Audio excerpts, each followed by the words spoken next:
Hablemos de Biobío. Sean todos bienvenidos y bienvenidas a Hablemos de Biobío. Este es un programa organizado por la Universidad de Concepción a través del trabajo en conjunto de los medios SUDEC y emitido mediante las multiplataformas de TVU. Contempla 2 entrevistas divididas en 2 bloques. La primera para conocer acerca de la vida de quienes se postulan para gobernador o gobernadora con la periodista de Radio UDEC Alejandra Vera. Y la segunda conducida por el rector de la Universidad de Concepción, el doctor Carlos Saavedra Rubilar, y cuya conversación se centrará en las propuestas de cada candidato o candidata.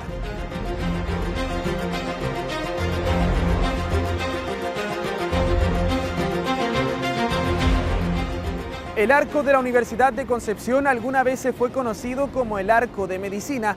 En la actualidad alberga a la Facultad de Ciencias Biológicas. Este edificio fue proyectado por la arquitecta valdiviana Gabriela González y su colega penquista Edmundo Budenberg. Es parte del patrimonio histórico de nuestro país. Desde este lugar iniciamos una nueva edición de Hablemos de Biobío.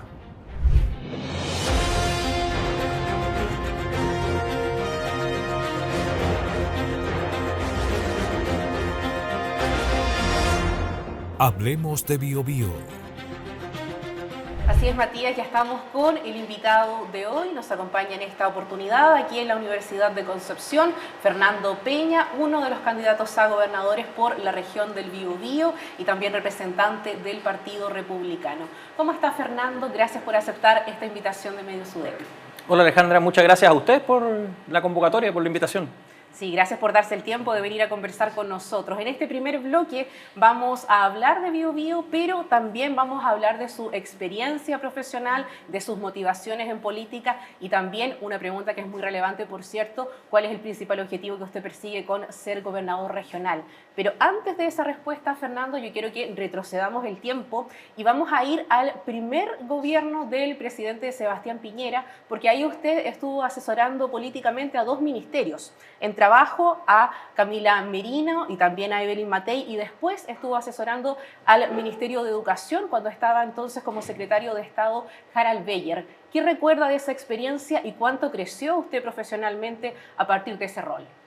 Mucho, porque previo de hecho a esas 2 experiencias profesionales yo trabajé en la Municipalidad de Huin, en la Dideco, y estando como coordinador de la Dideco me tocó el terremoto. Y el terremoto, la comuna de Huin, que es una comuna con un alto porcentaje de ruralidad, lo azotó bien fuerte. O sea, hubo sectores, Valdiviana, a los que escuchen y conozcan Huin, hubo sectores rurales que se cayeron prácticamente completos. Y yo tenía 20 años, había egresado hace 2-3 años de la universidad, y mi jefe, que era el director de la Dideco, quedó atrapado en Talca. Entonces me tocó a mí con 20 años hacerme cargo básicamente de toda la reconstrucción en la comuna. Y esa fue una experiencia que me marcó, primero porque yo creo que para todos los penquistas el terremoto es una cuestión, ¿cierto? No es anecdótica, es algo que nos marcó a todos nuestras vidas, personales, familiares, profesionales. Y para mí fue muy lindo después de esa como experiencia a fuego, irme a trabajar al primer gobierno del presidente Piñera, además en una posición muy chora, como asesor de gabinete de 2 mujeres que además son mujeres excepcionales. El caso de Camila Merino, que hoy día es alcaldesa de Vitacura, venía de ser gerenta del metro. Y después Evelyn Matei, que bueno, hasta el día de hoy sigue siendo, ¿cierto?, una de las figuras más importantes de la escena nacional. Y ya después de eso, en educación, me tocó también administrar o colaborar muy de cerca con las labores de contención y de negociación con el movimiento estudiantil. Me tocó, de hecho, en ese cargo, como asesor del ministerio, relacionarme directamente en muchas ocasiones con Gabriel Boric, cuando era presidente de la FECH, con Noam Titelman, con Andrés Fiedelbaum, con grandes líderes y representantes de esa generación del movimiento estudiantil. Y la verdad es que parte de las cosas que buscaban desde el ministerio en ese tiempo era justamente dirigentes estudiantiles de derecha, en mi caso, que tuvieran una mirada distinta a la de Santiago. Y para mí fue muy mágico el poder enchufar y el poder validarme muy bien en el mundo de la Confech como ex dirigente estudiantil de la Universidad de Concepción. Fue algo que me abrió muchas puertas en ese trabajo porque obviamente los ex dirigentes de la Universidad de Concepción son muy respetados en el mundo de la Confeche, de la dirigencia estudiantil en general. Sí. Y además que yo siempre hice muy buenas migas, siempre hubo bastante amistad cívica en general con los dirigentes que después egresaron, que adquirieron posiciones o roles de relevancia también en la escena política, y eso también me ayudó mucho a ayudar también en ese rol de contención y de negociación en la administración del ministro Bello, claro. Sí, y vamos a avanzar un poco en el tiempo. En el año 2018, segundo periodo de Sebastián Piñera, y usted cobra un rol más protagónico aquí en nuestra región del Biobío porque asume precisamente como Seremi de Educación, una cartera que, como recién planteaba, tiene varios desafíos constantemente. Eso le permitió conocer más la región, recorrer las 33 comunas, y quiero saber qué aprendizaje le dejó para su vida en política ese cargo. Mira, mi paso por la Seremi de Educación yo lo destilo desde varias dimensiones. La primera, profesional, porque me permitió ocupar un cargo directivo en una etapa de mi vida en donde justo hace poquito venía de haber ocupado un cargo directivo en la Universidad Andrés Bello, justamente acá en Concepción, y yo tenía esas ganas, ese anhelo de poder... estar en lo público. Claro, pero desde un rol, desde una posición un poquito más importante. Y la verdad es que en lo profesional yo aprendí un montón y además se ha transformado sin quererlo, sin buscarlo, se podría decir, en un área de desarrollo profesional que me ha permitido y que me ha abierto muchas puertas hasta el día de hoy. Yo después de eso he seguido trabajando en universidades, integro actualmente un consejo asesor que asesora, valga la redundancia, directamente al presidente de la República en la implementación de los servicios locales de educación. Y eso a propósito de mi experiencia, por ejemplo, en el proceso de instalación del Servicio Local Andalén Sur. Y soy, de hecho, el único en ese consejo que ha implementado, o sea, que conoce en la práctica cómo se implementan o el proceso de traspaso, de transición desde la educación municipal a los servicios locales. Entonces, efectivamente, mi paso por la Seremi me abrió muchas puertas, fue una etapa muy rica para mí, pero además me permitió también darme cuenta del cariño y de la vocación que tengo por los temas públicos, por la actividad política ya propiamente tal, se podría decir. Sí, a propósito de esa vocación, usted también la transmite. Recién nos contaba que es docente universitario, sabemos que se ha desempeñado en la Escuela de Gobierno de la Universidad San Sebastián, dictando asignaturas como Ética y Probidad, también Gobierno Regional, entre otras. ¿Y qué sello entrega usted a sus estudiantes, Fernando, desde la administración pública, precisamente para que ellos puedan cumplir los desafíos de estar a la vanguardia de lo que finalmente los gobiernos actuales merecen, porque ellos van a desempeñarse también en ese campo en un futuro? Sí, buena pregunta. Yo, de hecho, este fue un tema de conversación en varias clases con mis alumnos, quienes de los que me están viendo quizás lo van a poder recordar. Yo siempre les repetía que es importante en cualquier pega, en cualquier posición de responsabilidad, el cuidar la reputación. Porque la reputación es finalmente lo único que te acompaña toda la vida. Y cuando la reputación se daña o se mancilla, no solamente se te cierran puertas, sino que además tú hipotecas básicamente tu futuro o tu desarrollo. Y a eso acompañado el dolor familiar, personal, por la misma exposición que hay hoy día en las redes sociales, por cualquier error, ya sea involuntario o voluntario.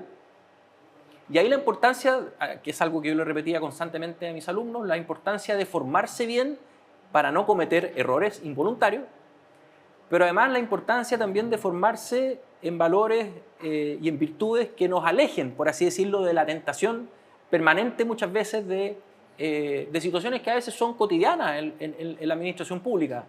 Desde llevarse la resma de hoja para la casa en el trabajo hasta aceptar una coima o un soborno para acelerar un trámite o para dar una resolución satisfactoria a un proyecto que quizás no la merece.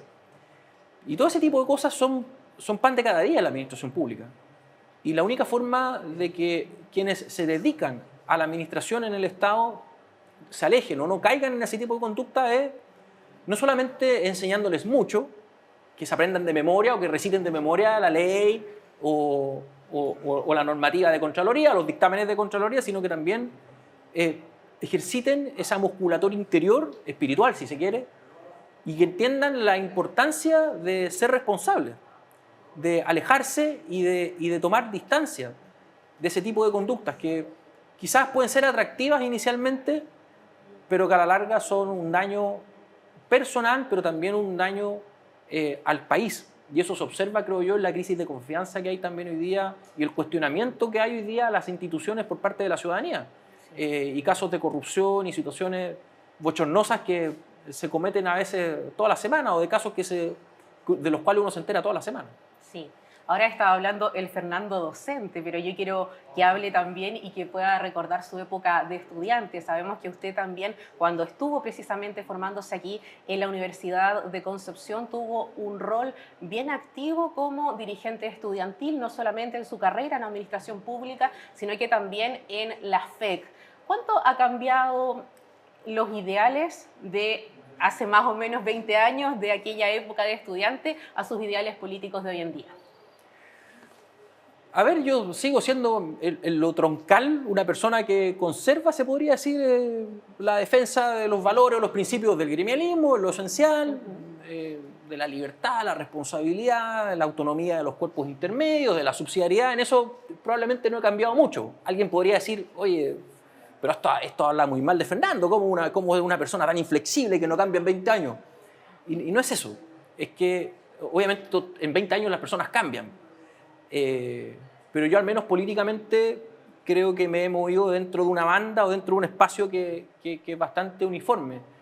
Y quienes me conocieron en ese rol en la universidad, yo creo que pueden dar fe de que quien habla hoy día o quien públicamente interpreta o juega un rol político no es muy distinto de ese Fernando Peña que fue dirigente de la FEC.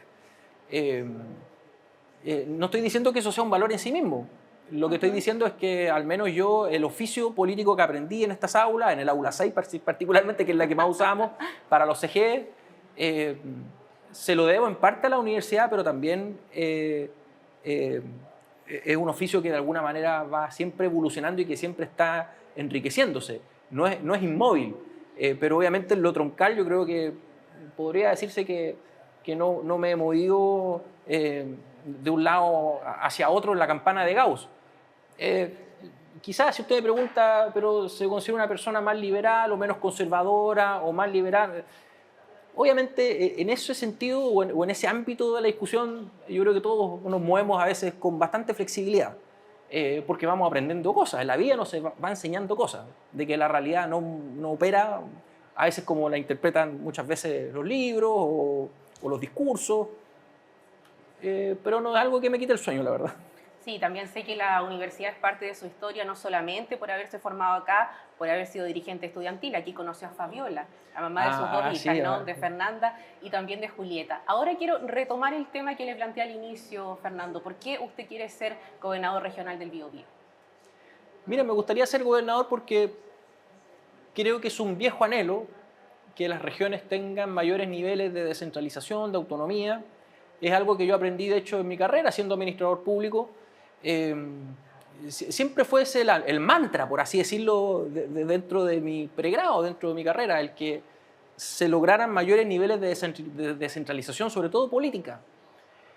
Y es curioso que, habiendo conquistado mayores niveles de descentralización a través de la creación de este cargo, y reemplaza la figura del intendente, que piensa tú que es una figura que existe desde el año 1786.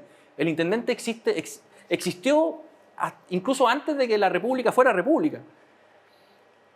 Y debió haber sido motivo de celebración para las regiones el que pudiésemos tener por primera vez en nuestra historia a una autoridad electa democráticamente y con el nivel de votación, además, con el cual son electos. Y toda esa algarabía y toda esa celebración de alguna manera se ha visto opacada por los escándalos en el caso Convenio. Y creo yo, hoy día el rol del gobernador primero es despercudirse, el rehabilitar un poquito esa imagen o ese propósito inicial que descansa sobre el rol del gobernador, que es que sea una figura o una autoridad de contrapeso de las decisiones del nivel central, y acto seguido creernos el cuento de verdad que desde las regiones podemos tomar decisiones audaces, inteligentes, responsables, para decidir en propiedad dónde, cómo, cuándo, básicamente invertimos o decidimos sobre los presupuestos regionales o las políticas de carácter local. Y a mí eso me motiva en lo profesional, en lo político, en lo personal, porque creo que de alguna manera toda mi experiencia previa y todo lo que ha ocurrido en mi trayectoria vital, si se quiere, desde mi rol como dirigente estudiantil hasta ahora, me ha preparado para este momento. Fernando Peña, muchas gracias por esta conversación. Gracias a usted, Alejandra. Sigue usted a continuación en el segundo bloque y nosotros vamos con Matías para que sigamos hablando de biomío.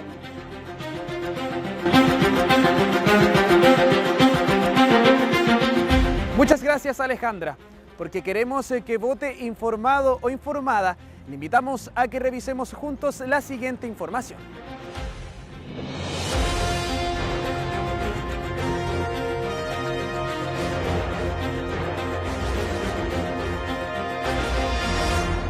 Hablemos de BioBio. Falta cada vez menos. Las elecciones se realizarán los días 26 y 27 de octubre. Esto significa que electores y electoras pueden elegir acudir a las urnas el día sábado 26 o domingo 27, no ambos días. Entre las principales modificaciones se encuentra el uso de lápiz pasta azul para emitir el sufragio y firmar el padrón de mesa.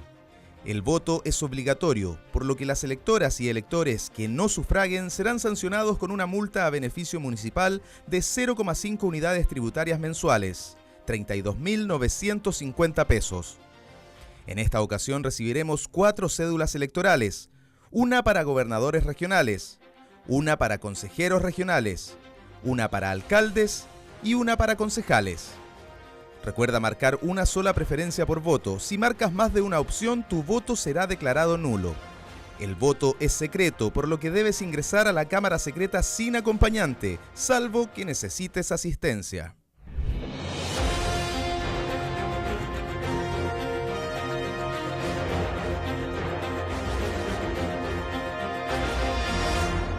Hablemos de BioBio.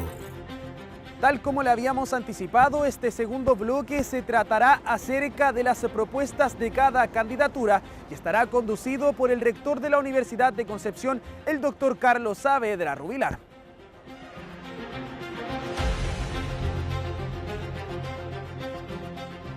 Muchas gracias, Matías. Bueno, pasamos a este segundo bloque, como ya se había mencionado, y vamos a continuar hablando de BioBio, esta vez con el candidato a gobernador Fernando Peña Rivera, en representación del Partido Republicano. Un gusto de tenerlo acá, Fernando. Gracias, rector, por la invitación. Fernando, vamos a hablar de algunos temas que están en su programa, en su propuesta programática.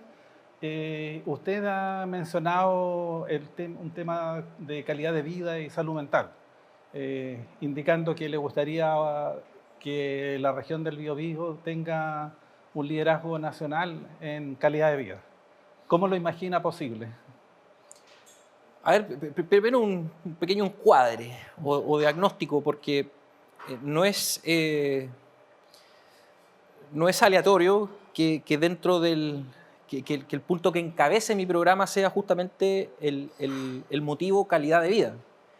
Y la razón de eso es que permanentemente se conocen rankings o estadísticas que elaboran instituciones como la Cámara Chilena de la Construcción u otros centros de estudios con el ranking de las mejores ciudades para vivir del país. De hecho, nosotros acá en la región tenemos el privilegio de tener al menos 2 ciudades que están muy bien rankeadas, una de hecho en lo más alto de ese ranking.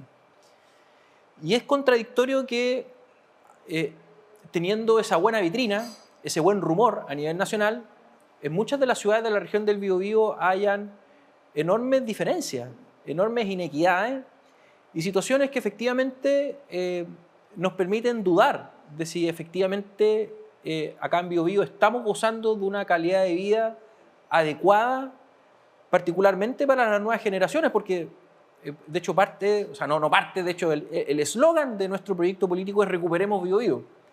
Y a mí me han preguntado, bueno, ¿qué significa eso? ¿Es una añoranza al pasado o una pulsión conservadora para básicamente no dejarnos avanzar hacia el futuro? Y no es eso. Es básicamente conservar aquello que efectivamente en algún momento nos permitió ser una región acogedora, tranquila, ordenada, pero sobre todo provinciana. Y esto también es curioso porque el provincianismo como concepto suele ser un término peyorativo. Los santiaguinos, de hecho, se se refieren así a las personas que vivimos en regiones de forma peyorativa. Ah, no, mire, qué provinciano. Sin embargo, yo creo que el ser provinciano fue una virtud, porque la virtud del provincianismo es que justamente nosotros nos alejamos justamente de ese modo de vida acelerado, disruptivo muchas veces, y sobreestoqueado que se vive justamente en la capital. Y pasa que la región del Biobío y particularmente el Concepción metropolitano se ha ido pareciendo cada vez más a Santiago, o ha ido adquiriendo los vicios de Santiago. Y esa es una cuestión que yo creo que a la gran mayoría de las personas le hace ruido y que evoca, creo yo, un sentimiento mayoritario de, bueno, vale la pena quizás recuperar eso que en algún momento nos permitió ser una región con esos rasgos, con esas características. Y es por lo mismo que la calidad de vida es el corazón, por así decirlo, de ese proyecto, porque por la calidad de vida cruzan muchas cosas, desde, y que es algo que está detalladamente relatado en mi programa, que es la situación de la congestión vehicular. Yo no sé si usted sabía, rector, que la ruta 160 que une Concepción con el sur es la más congestionada en Chile, circulan 70.000 vehículos a diario. Entonces la pregunta es, ¿qué ocurre que durante 15 años hemos dejado que decisiones tan relevantes como los ejes estructurantes de la ciudad estén en ese nivel de deterioro o con ese nivel de atraso?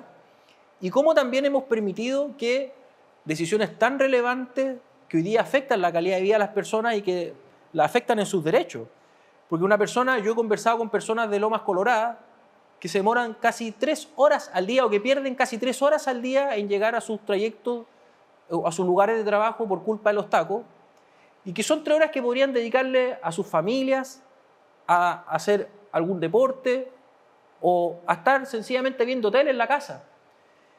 Entonces, pasa que la calidad de vida se ha deteriorado en parte por la inacción del Estado frente a cuestiones que tienen que ver con el ordenamiento territorial, porque, valga decirlo, el Plan Regulador Metropolitano de la ciudad data del año 2003. Y la pregunta es cómo estamos tomando decisiones de política y de ordenamiento territorial con un instrumento del año 2003. Fernando, pero en este ámbito, ¿cómo uno imagina la posibilidad de articular desde el gobierno regional? Asumiendo que usted fuese gobernador, porque esto requiere articulación multinivel, o sea, hay temas que son locales de gobiernos municipales, otros regionales y desafíos de infraestructura mayor que son nacionales, en términos presupuestarios, en términos de posibilidades de manejo. ¿Cómo se produciría esa articulación para generar esa mejor calidad de vida que todos añoramos? Es una buena pregunta y es algo que me preguntan también muchas personas en redes sociales. Efectivamente es una irresponsabilidad hoy día prometer que los tacos se van a acabar el otro año o que vamos a construir 5 carreteras más y que en 2 años más vamos a tener solucionado el problema de la congestión.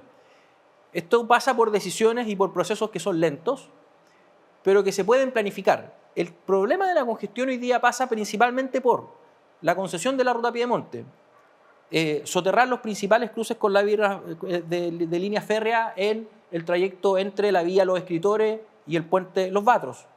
Pasa también por terminar la ruta Costanera Mar y pasa también por conectar el puente industrial con esa ruta y con la ruta o la futura ruta Piedemonte. ¿Cómo se hace todo eso? Porque es un gasto oneroso. Celebrando convenios de programación entre el gobierno regional y el Ministerio de Obras Públicas para planificar el gasto.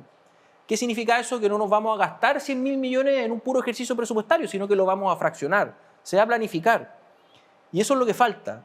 Planificar el ordenamiento territorial y tomar decisiones de alto nivel que genere un alto impacto en la calidad de vida de cientos de personas, de miles de personas, que es lo que yo creo que hoy día el gobierno regional lamentablemente no está haciendo. ¿Por qué? Porque muchas veces se decide usar el presupuesto del FNDR en cositas más chicas, en fotografías a veces en cosas o en iniciativas o en gastos de bajo impacto. Y yo creo que hoy día el gobierno regional tiene que plantearse la meta de invertir parte importante de su presupuesto, que asciende casi a 6.000 millones de pesos al año, en obras estructurantes o en obras de alto impacto que generen empleo y que permitan solucionar los graves problemas, particularmente de congestión que hay en las zonas metropolitanas. ¿Y ve factible eso con la dispersión en la composición que va a tener el Consejo Regional? Claro, pasa que por la composición del Consejo Regional cada consejero tiene siempre la tentación de justamente, hay un incentivo básicamente para que el presupuesto se use en muchas cosas, en muchas fotos, porque todos los consejeros quieren inaugurar la mayor cantidad de iniciativas posible y eso genera que el presupuesto se fraccione. ¿Cómo evitamos eso? Bueno, generando la presión social necesaria y sobre todo los consensos políticos para entender de que el gobierno regional es capaz de apostar y de, sobre todo, gastarse el presupuesto de la región en cosas importantes. Porque hoy día lo que ocurre es que dependemos casi exclusivamente de la voluntad del Ministerio de Obras Públicas para todas estas decisiones. Y ese es un sesgo o es un defecto del centralismo y quizás también de la cultura provinciana y ahora peyorativa de esperar siempre el vía crucis de la autoridad regional a pedirle plata a la DIPRES o al presidente o al ministerio sectorial para construir un hospital o para hacerse cargo de obras de gran calado. Cuando el gobierno regional puede perfectamente colocar la primera piedra o el 10% de la obra. Y para eso es que están los convenios de programación. Es finalmente un ejercicio táctico para apurar la inversión. Y eso es lo que yo creo que hoy día falta en el gobierno regional. Una mirada táctica, estratégica para apurar y para acelerar la concreción de estas obras. Fernando, y en esta mirada suya, de ¿cuáles son, ya he esbozado algunos, digamos, pero cuáles serían los principales desafíos regionales que observa usted y en cuáles pondría sus acentos? Bueno, lo principal hoy día, o que creo yo, dentro de los principales dolores en la región, sacando los problemas de seguridad, que obviamente son muy apremiantes, sobre los cuales se han escrito ríos de tinta y sobre los cuales además hay suficiente Probablemente diagnóstico. exista consenso en... Sí, yo creo que a esta altura, incluso consenso sobre lo que ocurre en la provincia de Arauco, que era algo que hace 4 años no ocurría. Despejando eso, yo creo que hoy día el principal dolor de la región es la poca productividad y la destrucción permanente de empleos, entendiendo que el cierre de Huachipato fue la guinda de la torta de esto, porque la región ya venía exhibiendo niveles de desempleo preocupantes desde hace mucho tiempo. Y la pregunta es, ¿cómo hacemos para revitalizar la inversión, la creación de riqueza, de la mano con el crecimiento sustentable, con el respeto al medio ambiente, pero sin entorpecer y sin obstaculizar finalmente la concreción de proyectos tan importantes para la subsistencia de la región? Porque finalmente la destrucción de empleo redunda en que finalmente la región se empobrezca, de que la región sea más desigual, de que se incrementen las injusticias, de que además aumente el clientelismo. Entonces, ¿qué mejor política pública que apostar por la creación de riqueza, de empleo, para atraer inversión y para finalmente generar dinamismo y generar sobre todo un buen futuro o una buena expectativa? ¿Y cuáles serían esas medidas para crear empleo, para promover el emprendimiento que impulsaría? Yo creo que hay cosas bien interesantes. Dentro del rol, por ejemplo, que le cabe a las universidades, yo creo que iniciativas como el PACIT en su momento, o iniciativas como el Centro de Innovación, el Distrito de Innovación, que tiene aproximadamente una inversión inicial de aproximadamente 12.000 millones de pesos, y que pretende ser justamente un polo de atracción y de desarrollo para acelerar franquicias, acelerar proyectos, emprendimientos, atraer también inversión y ser finalmente una vitrina, no solamente hacia Chile, sino hacia el mundo. Creo yo son iniciativas, rector, en las cuales hay que justamente poner el foco, porque son cosas en las cuales hoy día, si uno se compara con países desarrollados, con el porcentaje del Producto Interno Bruto que invierte en países como Bélgica, Israel o Corea del Sur en innovación y en emprendimiento, Chile efectivamente está muy atrasado. 10 veces menos que Israel, por ejemplo. 10 veces menos. Sí. Y si uno se mira incluso con sus pares en México, invierte menos que Chile, pero tiene resultados mucho más prominentes. Entonces, ahí es donde uno se pregunta, bueno, ¿qué rol le cabe hoy día al ecosistema universitario, a la investigación, a la academia? Yo celebro en eso, por ejemplo, la iniciativa que han tomado universidades como la Universidad de Concepción de abrir el primer doctorado en inteligencia artificial, porque son los oficios del futuro. Son las cosas en las cuales nosotros debiésemos estar pensando hoy día para no tener que depender de una matriz industrial que finalmente ya está fatigada, ya es un tema del pasado. No nos sirve seguir llorando sobre el cierre de Huachipato, sino que más bien pensar hoy día en cómo garantizar un seguro, o sea, un futuro, mejor dicho, en donde las futuras generaciones puedan acceder a buenos trabajos y no las estemos obligando permanentemente a migrar a otras regiones en busca de una fuente laboral. Porque eso es lo que ocurre hoy día. Muchos egresados de distintas casas de estudio de esta región tienen que buscar finalmente un trabajo fuera de Biobío, en circunstancias de que la región debiese hoy día poder al menos tenderle una mano y ofrecer un buen pool de alternativas. Sí, solo una aclaración para el doctorado en inteligencia artificial es un trabajo en consorcio con las universidades. Sí. Solo para no, con la Universidad del Biobío. Para no vanagloriarse de la Católica de la Santísima Concepción, porque en realidad lo menciono porque es y de la Santa María, porque es una forma de romper paradigmas. Sí. Es construir a partir de la asociatividad y potenciar el impacto que pueden tener nuestras casas de estudio en la región. Entonces, efectivamente es un camino y allí, conectando con esta temática, me gustaría conocer su visión acerca del rol del conocimiento, de la generación de conocimiento en el desarrollo regional, en el desarrollo de la región del Biobío. A ver, tiene un rol crucial, pues, rector, porque además el conocimiento, como lo hemos entendido tradicionalmente dentro de las artes liberales o del modo sapiencial tradicional en el cual las universidades han trabajado por siglos, hoy día claramente está cambiando, se está transformando. Sin embargo, el conocimiento siempre va a jugar un rol fundamental en el dibujar o en el imaginarse el futuro. Yo en esto, y lo cuento así porque es algo que a mí me toca muy en lo personal. Yo cuando entré a esta universidad, en el primer año de carrera, pasaba gran parte de mi día acá en el tercer piso de esta biblioteca leyendo, sobre todo los estantes de filosofía, porque yo no era de acá y la verdad es que mi tiempo libre lo ocupé en eso. Y la verdad es que fue algo que a mí me permitió acercarme de una manera muy distinta a mis asignaturas, al trabajo lectivo. ¿Qué le quiero decir con esto, rector?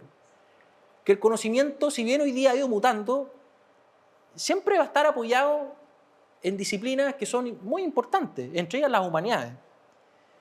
Y hoy día parte de ese equilibrio, parte de ese propósito que hay que buscar hoy día en la formación particularmente de los jóvenes, ya sea en el sistema escolar o en las universidades, tiene que ver justamente con entregarles ese tronco, por así decirlo, o esa sapiencialidad tradicional, junto con las herramientas para los oficios del futuro y para los trabajos que hoy día incluso están siendo reemplazados por la automatización, por la inteligencia artificial y por un modo de vida que efectivamente no nos puede pillar mirando el techo. Las universidades tienen que llegar a tiempo y tienen que preparar también a los futuros profesionales para ese mundo que ya llegó.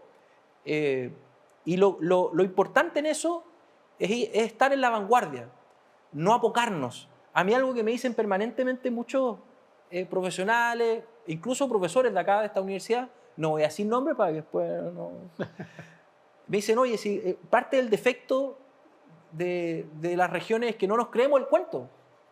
No nos damos cuenta a veces la cantidad de capital humano y de gente muy talentosa que brilla a veces en otras regiones, incluso fuera del país, y que es mucha. Entonces, claramente el conocimiento sigue jugando un rol importantísimo. Yo me atrevería a decir que es el principal factor de movilidad social y también de satisfacción personal.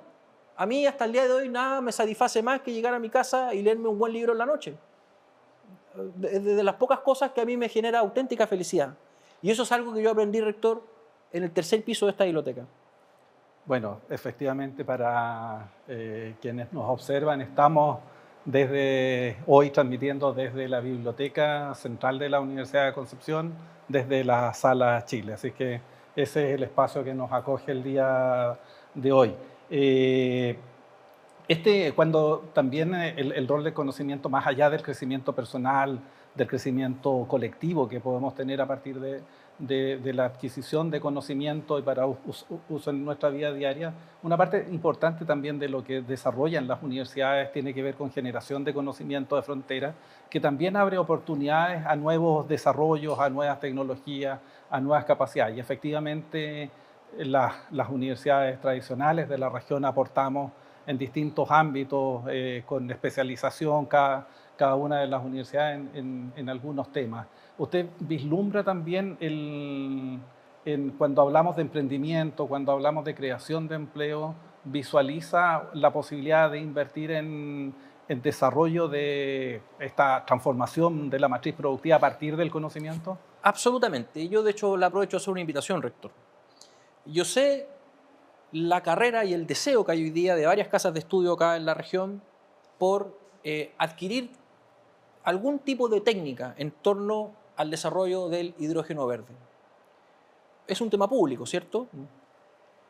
Y la pregunta es, ¿qué tipo de oficios se requieren hoy día en el conocimiento o en la técnica del manejo del hidrógeno verde? Y son básicamente dos: el transporte y el almacenamiento. Porque todos sabemos que Biobío, al menos de forma inicial, no está llamado a ser un gran productor de hidrógeno verde, sino que va a ser, al menos en la fase inicial, un gran consumidor. Entonces la pregunta es, ¿cómo nosotros adquirimos la técnica hoy día para, por ejemplo, transportar y almacenar hidrógeno? ¿Gris o verde? Idealmente verde. Bueno, la invitación que yo le hago es que retomemos el antiguo vínculo que en algún momento tuvieron las universidades con los institutos, o mejor dicho, con los liceos técnicos profesionales, y dotemos de especialidades, por ejemplo, a 1 o 2 liceos en la región, con las características y con las herramientas para poder desarrollar este tipo de oficios, que son oficios del futuro, y que después se pueden escalar perfectamente a la especialización universitaria o técnico profesional, ya en la educación superior, y que nos va a permitir de alguna manera ir diferenciando o agregando un valor adicional hoy día al pool de especialidades o de oficios que hoy día un joven puede encontrar en la educación técnico profesional o en cualquier institución de educación superior hoy día, incluso en el mundo de la ingeniería. Entonces, la invitación, rector, no es retórica, es a que efectivamente intentemos, piloteemos y efectivamente miremos el futuro con audacia. Yo veo en el desarrollo de la industria del hidrógeno verde un potencial de desarrollo para que la región fortalezca primero su matriz industrial, pero para además generar empleos nuevos, altamente calificados, y sobre todo concatenar ahí el esfuerzo o el aporte que puedan hacer las universidades con los liceos técnicos profesionales. Sí, bueno, parte de la conversión energética, parte de las decisiones de carbono neutralidad de nuestro país tienen que ver con el impulso del hidrógeno verde o con la generación de combustible que reemplacen, ¿cierto? Claro, generar tipo... A los combustibles fósiles. Claro, pero en reemplazo, ¿no es cierto? Entonces, en los procesos industriales, por supuesto, el hidrógeno verde directo es relevante. En la generación o acumulación de carbono para, junto al hidrógeno verde, generar nuevos combustibles también es relevante, y uno de los desafíos es ir formando personal profesional, técnico y de oficio en el uso para diferentes niveles. Claro. Así es que interesante. Y ahí hay que desarrollar una técnica. Sí, interesante su mirada. Yo aquí ahora lo quiero llevar a los desafíos más políticos de en su propuesta. Lo escuchaba en el primer bloque, hablando de descentralización y los desafíos que existen en descentralización y la esperanza que se había construido a partir de la instalación de los gobernadores regionales, ¿no es cierto?, como la transformación política más relevante de los últimos años en nuestro país. ¿Cómo visualiza usted hoy día esos desafíos en descentralización en nuestro país? A ver, para mirar el futuro en esto tenemos que tomar la experiencia del pasado. Yo comentaba justamente en el otro bloque la frustración natural o la desazón natural que debe existir hoy día a propósito del escándalo en el caso Convenios, toda vez que los gobernadores regionales asumen por primera vez la historia reemplazando a los intendentes que eran figuras creadas en el marco de las reformas borbónicas por la corona española para justamente generar una burocracia leal al rey de España. y que fue justamente un cargo que le sirvió a la democracia o a la república moderna para generar también estructuras leales a la figura del presidente de la república. Y la pregunta es, bueno, ¿cómo ahora, ya que no existe el intendente y existe un gobernador regional electo democráticamente, cómo las regiones escalan en sus niveles de autonomía y de libertad? Y acá lo frustrante es que no solamente tiene que ver con las decisiones que toma el gobernador, tiene que ver también con la forma en que las regiones se relacionan con Santiago, porque acá la respuesta que hemos visto frente al escándalo del caso Convenio es que se le puso un freno al proceso de descentralización. O sea, la respuesta de la capital fue, no, miren, las regiones, nosotros pensábamos que ya están en la etapa de adolescencia o que ya eran jovencitos responsables, pero parece que todavía no salen de su etapa infantil. Y esa es una mirada sumamente peyorativa a todos quienes vivimos en las regiones y que a todos nos debiese generar genuina molestia, porque todos sabemos de que en las regiones vivimos gente igual de capacitada, igual de inteligente e igual de responsable de que quienes viven en Santiago. Entonces, ahí la respuesta nuestra no debiese ser la pataleta, sino que debiese ser, miren, ¿saben qué? Nosotros con los niveles de autonomía que tenemos nos vamos a hacer responsables, vamos a gastar bien el presupuesto, vamos a rendir todas las boletas en la DIPRES, vamos a ser los más mateos del curso, pero además vamos a intentar pensar en cómo hoy día, desde el cargo o desde esta nueva institucionalidad, podemos empezar a dibujar, insisto, decisiones de política regional que son de todo derecho y que son una expresión genuina de la ciudadanía y de las identidades regionales para avanzar en mayores niveles de descentralización. Y yo creo que ese es un sueño que sigue intacto. El caso Convenios y todo lo que ha sucedido creo que no ha destruido ese sueño o ese anhelo. El problema es que hoy día Santiago puso un freno. Y allí, ¿qué debiésemos acelerar? Por ejemplo, ¿qué transferencia de competencias le gustaría que existiesen para profundizar esta descentralización y para fortalecer el cargo de gobernadores regionales y del rol de los consejos regionales? Bueno, el proceso de transferencia de competencias también no ha estado exento de fracasos, pues. Acá mismo la Universidad de Concepción elaboró un documento que estuvo encabezado, entiendo, por ex profesores míos que evaluaron justamente el proceso de transferencia de competencias. Y hay una crítica al nivel central que es bien curiosa, porque la respuesta del presidente de la República a la solicitud de los gobernadores fue: perfecto, nosotros transferimos competencias, pero la capacidad instalada, la técnica, ustedes la tienen que crear. O sea, si usted quiere que yo le traspase la administración de los bordes costeros, usted no me saca el personal del MOP. Usted vea cómo desde el GORE resuelve esto. Y eso es kafkiano, po. Eso no puede ser. Entonces, la respuesta que ha dado el Poder Ejecutivo, creo yo, ha sido sumamente irresponsable.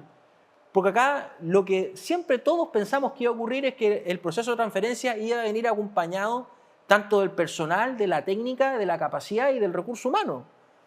Y de los recursos financieros también. Y eso no ha ocurrido.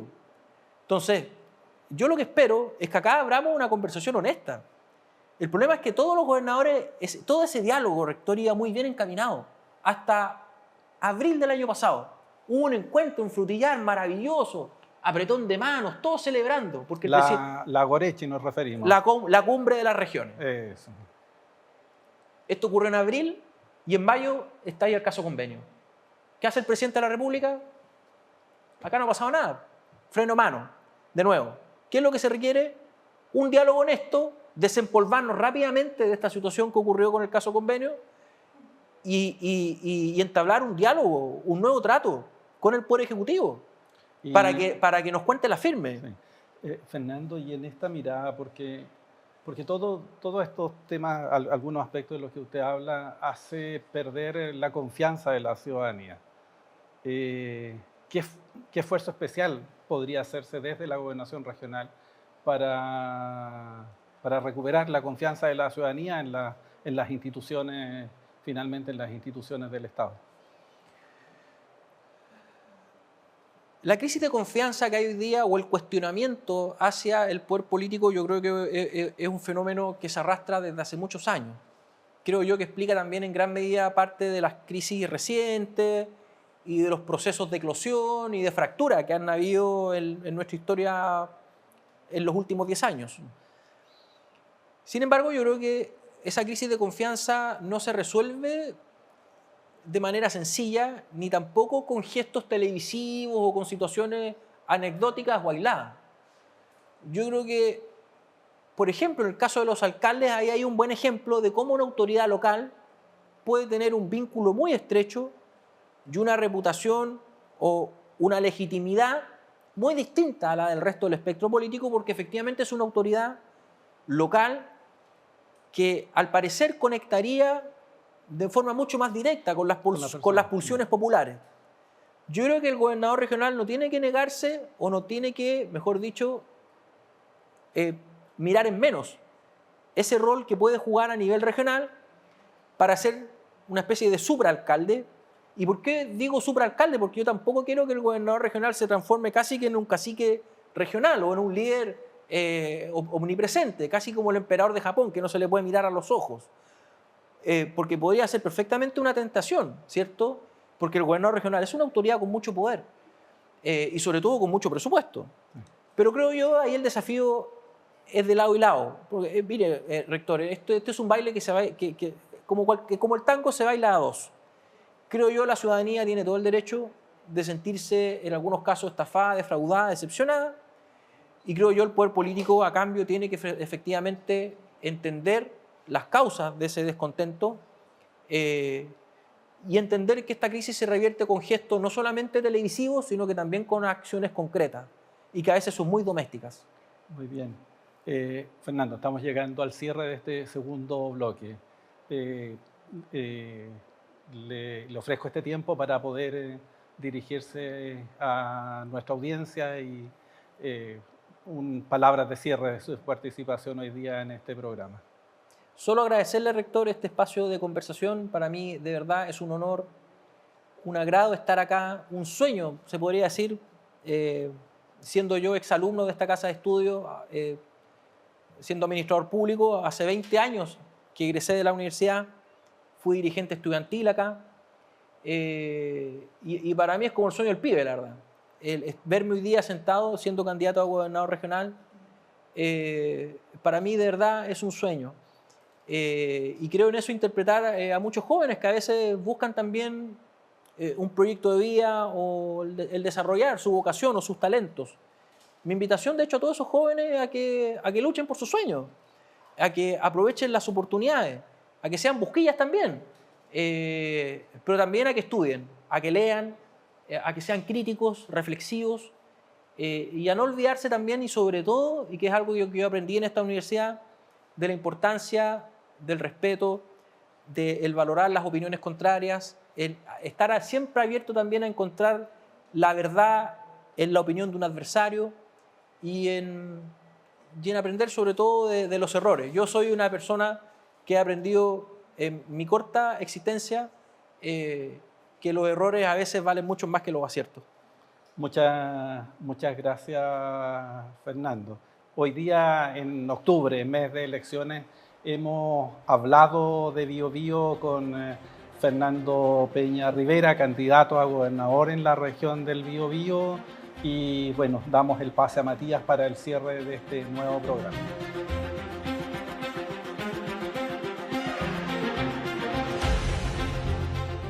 Muchas gracias, rector, y también le agradecemos al candidato Fernando Peña por su disposición.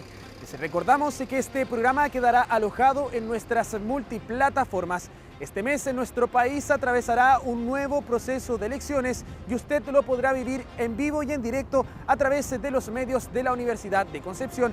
Ya lo sabe, 26 y 27 de octubre, elecciones en los medios UDEC.